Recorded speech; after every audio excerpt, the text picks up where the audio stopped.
Terima kasih untuk Anda yang masih bergabung bersama dengan kami dan di segmen ini kita akan review jalannya perdagangan di sepanjang hari ini. Pemirsa, di mana indeks harga saham gabungan berbalik ke zona hijau meskipun di 30 menit penguatan lebih ke arah terbatas. Dan kami ingatkan kembali Anda masih bisa berpartisipasi di WhatsApp interaktif seperti yang tertera di layar televisi Anda nantinya. Dan saat ini kami sudah terhubung melalui Zoom bersama dengan Bapak T. Herditya Wicaksana selaku Head of Retail Research MNC Sekuritas. Kita akan langsung sapa saja. Pak Didit, selamat sore. Apa kabar Pak? Halo, selamat sore Mas David. Kabar baik, Mas. Terima kasih Pak Didit sudah meluangkan waktu di IDX Channel. Pak Didit, hari ini indeks harga saham gabungan berbalik arah menguat ke 7.500-an kembali. Meskipun jelang penutupan ini penguatannya lebih ke arah terbatas. Kita harapkan sama-sama 75 mampu dipertahankan sampai dengan penutupan sesi kedua hari ini. Analisis Anda. Oke, kalau kita melihat memang pergerakan IHSG ini masih berada di fase uptrend-nya begitu ya. Dan kalau kita lihat juga pergerakannya masih cenderung berada di atas ketiga level MA-nya, di MA20, 60, bahkan di MA200-nya. Dan pada perdagangan hari ini, volume yang muncul juga relatif cukup baik meskipun masih lebih kecil dibandingkan volume periode sebelumnya. Namun demikian, volume pembeliannya ini relatif mendominasi dibandingkan beberapa waktu lalu. Hal ini cukup wajar mengingat pada perdagangan kemarin gitu ya, IHSG terkoreksi cukup signifikan 0,97% begitu, dan kami perkirakan penguatan IHSG hari ini merupakan rebound dari teknikal sementara terlebih dahulu seperti itu. Dan rebound ini juga kami perkirakan ini didorong oleh dengan adanya rilis data PDB Indonesia yang kita lihat tadi siang, ini berada di atas 5% gitu ya, di atas ekspektasi dari sisi konsensus sendiri yang masih berada di 4,8%, dan juga didorong oleh nilai tukar rupiah yang bergerak menguat daripada nilai tukar dari dolar Amerika Serikat. Seperti itu Mas David. Baik, menarik rilis pertumbuhan ekonomi kuartal kedua Pak di 5,12%. Anda katakan tadi di atas ekspektasi dari 4,8, ini cukup jauh Pak Didit. Dari MNC Sekuritas bagaimana melihat posisi ini? Apakah ini juga merupakan kejutan di atas proyeksi sebelumnya Pak Didit?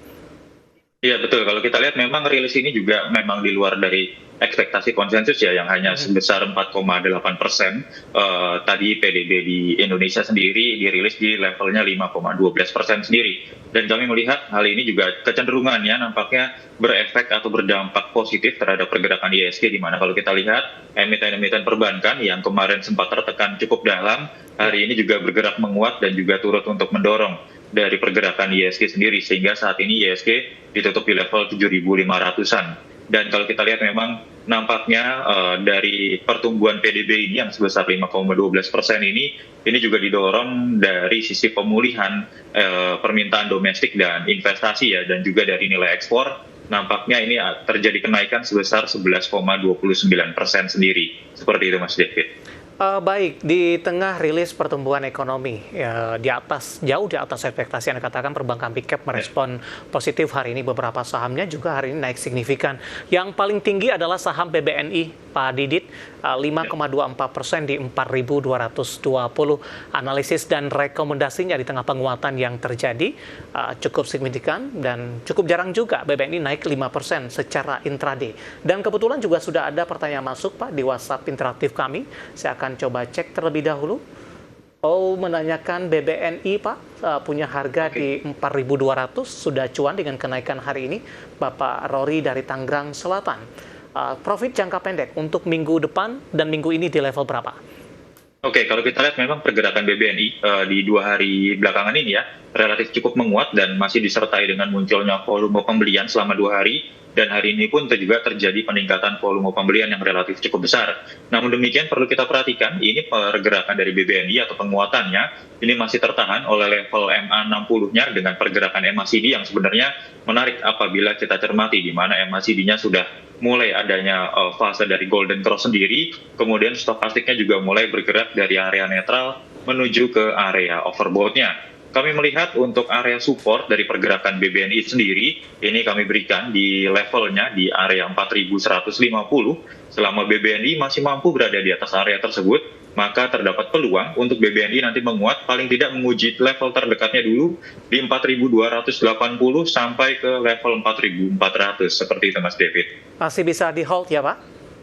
Masih bisa di hold untuk BBNI. Baik, ambil posisi di 4.200, tadi target resistance selanjutnya sudah disampaikan, lagi-lagi keputusan investasi tetap ada di tangan pemirsa IDX Channel. Dari perbankan big cap, Pak, selanjutnya BMRI hari ini juga naik tinggi, 4750 menguat di 2,81%. Analisis dan rekomendasinya, jangka pendek dan menengah untuk BMRI. Oke, kalau kita lihat memang pergerakan BMRI selama 2 hari ini menguat cukup menarik ya penguatannya ya, di mana kemarin menguat 2% dan hari ini menguat 2,81%. Namun demikian kita lihat pergerakannya memang masih cenderung untuk downtrend dalam jangka menengahnya, namun pada perdagangan hari ini mampu berada di atas MA20-nya. Dari sisi volume juga terjadi peningkatan, ini relatif menarik juga. Kemudian MACD-nya ini juga mulai menyempit dan berpeluang untuk terjadinya golden cross dari BMRI sendiri. Kemudian dari sisi stokastik ini juga cukup menarik, sedang bergerak di area netral dan nampaknya akan menuju ke area overbought-nya. Namun demikian yang perlu kita perhatikan bahwa BMRI pergerakannya hari ini menciptakan atau adanya gap ya, di mana gapnya di level area 4.630 sampai 4.660. Hal ini dapat dijadikan sebagai area koreksi ke depannya untuk Bank Mandiri sendiri. Apabila nanti mampu berada di atas area supportnya, yakni berada di atas 4.600, maka nampaknya BMRI berpeluang untuk menguji resistennya dulu di 4.800. Apabila mampu break, nanti cermati di 4.900 sampai 5.000 sebagai target penguatannya. Oke, target 5.000 sampai kapan, Pak Didit? Target 5.000 kira-kira ini mungkin pekan depan ini bisa tercapai ya, kalau misalnya pergerakannya relatif menguat terus seperti ini. Apakah hal ini akan mendorong ISG ke 8.000 target di 17 Agustus, Pak? Oke, kalau untuk ISG sendiri nampaknya masih cenderung volatil, paling tidak kami melihat 7614 ya untuk area penguatan terdekatnya. Ya, tadi OJK informasi yang disampaikan optimis katanya ke 8.000, tapi kita doakan saja, kita tidak tahu apa yang akan terjadi. Saya ada koreksi sedikit, Pak. BBNI tadi ternyata ditanyakan Bapak Victor dari Malang ya, bukan dari Bapak Rory. Tadi saya salah dari sisi pengurutan dari pertanyaan masuk di WhatsApp interaktif kami.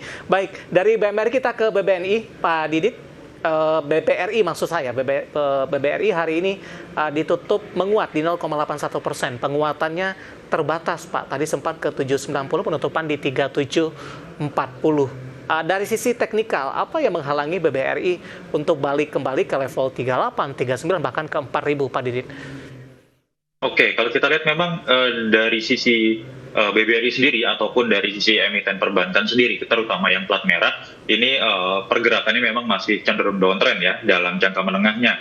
Dan kita melihat dari sisi pergerakan BBRI sendiri, ini sebenarnya bisa untuk trading buy terlebih dahulu dalam jangka pendek, karena kami memperkirakan untuk area supportnya ini yang berada di 3690, selama level ini masih mampu berada di atas level supportnya, di atas 3690, maka pergerakan BBRI sendiri nampaknya masih berpeluang untuk menguat.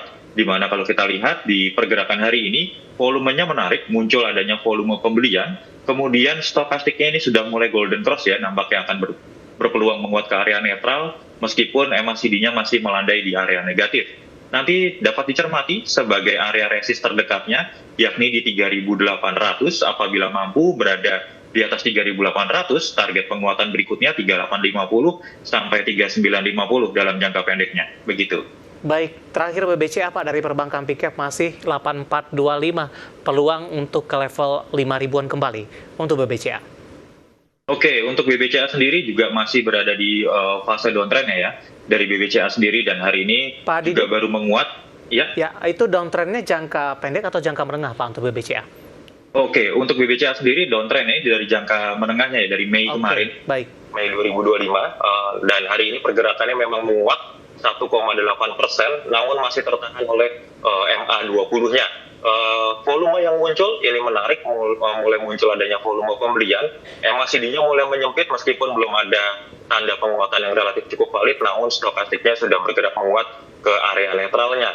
Nanti dapat dicermati sebagai area support terdekatnya dulu di 8.300, dengan untuk area resistennya yang dapat kami perkirakan berada di 8.475. Mampu break dari 8475 dengan volume yang relatif cukup tinggi, maka dapat diperhatikan 8625 sampai 8775 sebagai target terdekat BBCA. Seperti itu Mas Kevin. Baik, dari saham-saham perbankan big cap yang hari ini menjadi penopang, kita bergeser ke beberapa saham yang hari ini menjadi pemberat. Sebelum kita akan jeda, Pak, kita ke emiten pendatang baru CDIA yang cukup fenomenal. Hari ini koreksi, kalau tidak salah ini koreksi kedua harian sepertinya Pak ya, setelah mencatatkan torjak atas berulang kali. Hari ini melemah di 0,56% di 1780. Tadi intraday sempat ke 2100.